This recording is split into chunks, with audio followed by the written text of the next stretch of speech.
Assalomu alaykum do'stlar, hurmatli obunachilar. Mana biz navbatdagi obyektimizni foydalanishga topshirdik. Bu obyektimiz 27 kilovatli obyekt bu. Xo'p, bu yerga ikki tomonlama HY solder panellardan qo'yganmiz. 700 wattli panellardan qo'yilgan. Havo hozir ozgina bulut. Panellarimiz joylashuvi.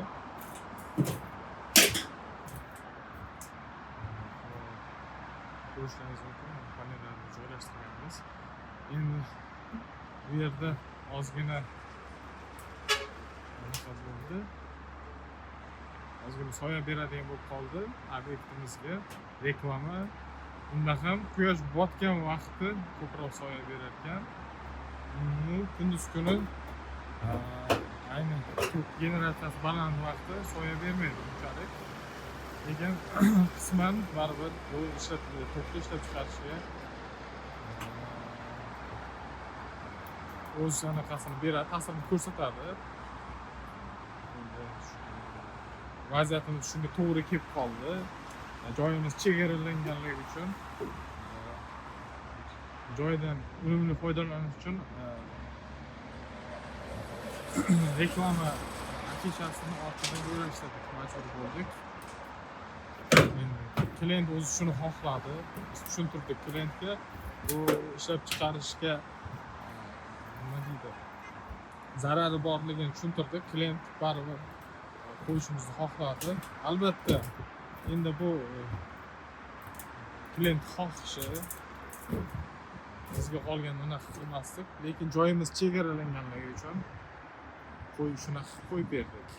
Xo'p, mana panellarning joylashuvlarini ko'rib turibsizlar. Panellar o'sha quyoshdan chiqqandan keyin botguncha tegadigan qo'yilgan. Hozir sizlarga invertorni ham ko'rsatib o'tib ketaman batafsil. O'sha himoya avtomatlari, invertorni o'zini ko'rsataman.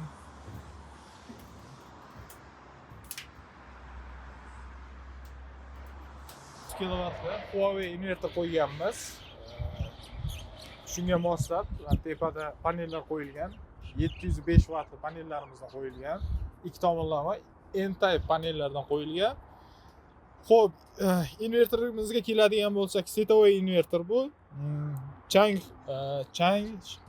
namdan, ya'ni yomg'ir, nam havolardan himoyasi bor. Zarar yo'q, chunki buni IP66 himoyasi bor, zashtasi bor. Bu invertorimiz Huawei generatsiyasi zo'r invertorlar ichida eng yaxshisi desam adashmayman. Balkim bundan zo'rlari bordir. Men bilganlarimning ichida eng zo'ri shu bo'lsa kerak deb o'ylayman. Endi adashayotgan bo'lsam oldindan uzr. Xo'p, invertorimiz KPDsi juda baland, yaxshi ishlab chiqarishi. Bu invertorimiz 10 yil garantiyasi bor. 10 yil sizga bemalol muammosiz ishlab beradi. Albatta bu 10 yildan keyin ishlamaydi degani emas. 10 yilgacha sizda hech qanday muammo bo'lmaydi. Balki 10 yildan keyin ham bu ishlash anaqasini, prinsipini davom ettiraveradi. Himoya avtomatlari yig'ilgan shitimiz. Bu yerda ko'rib turgan bo'lsalaringiz, предохранительlarimiz bor.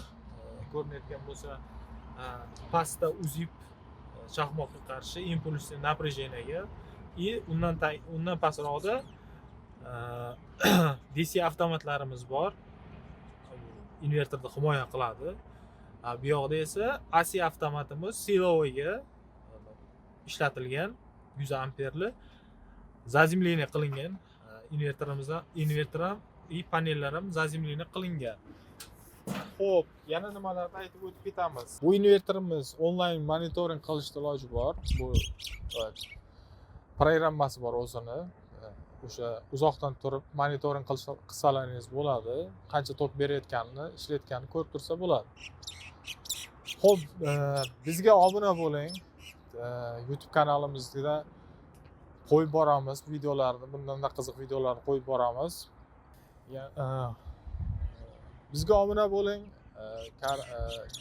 Kanalimizni kuzatishda davom eting. Fikrlaringizni kommentda qoldiring. Xayr, sog' salomat bo'ling.